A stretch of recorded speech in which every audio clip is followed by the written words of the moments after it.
کہ جب نبی کریم علیہ السلام معراج پہ جا رہے تھے، جبریل امین ساتھ تھے۔ جب اس سفر میں مدینہ طیبہ پہنچے تو جبریل نے سواری روکی، عرض کیا حضور یہاں اتر کے آپ 2 رکعت نماز ادا کیجیے۔ وہاں بھی آپ نے نماز ادا کی۔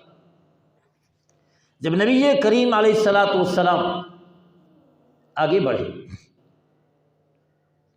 کوہ طور پہ پہنچے، پھر سواری روکی گئی، حضور نیچے تشریف لائے، نماز نفل ادا کی۔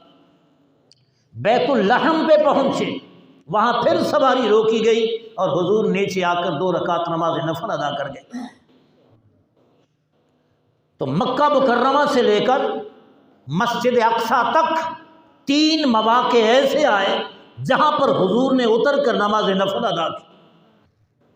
آخر کسی اور جگہ بھی تو اتر سکتے تھے، کسی اور جگہ بھی تو نفل ادا کر سکتے تھے، کسی اور جگہ بھی تو سواری رک سکتی تھی، لیکن یہ کیا ماجرا ہے کہ مدینہ طیبہ میں آپ اتر کے نماز ادا فرما رہے ہیں، کوہ طور پہ بیت اللحم میں؟ اس لیے کہ مدینہ طیبہ تو میرے محبوب کا اپنا ٹھکانہ ہے، اور کوہ طور وہ جگہ ہے جہاں موسیٰ علیہ السلام رب سے کلام کیا کرتے تھے، اور بیت اللحم وہ جگہ ہے جہاں اللہ کے نبی عیسیٰ علیہ السلام کی پیدائش ہوئی۔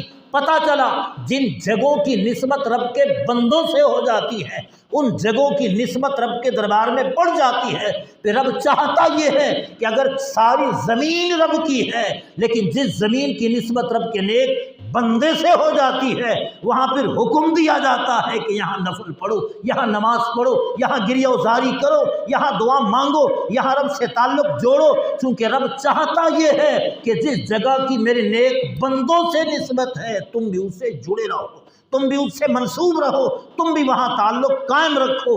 یہ مقام مرتبہ رب کریم نے ان جگہوں کو دیا جن جگہوں پہ اللہ کے نیک بندے ہو کے گزرے۔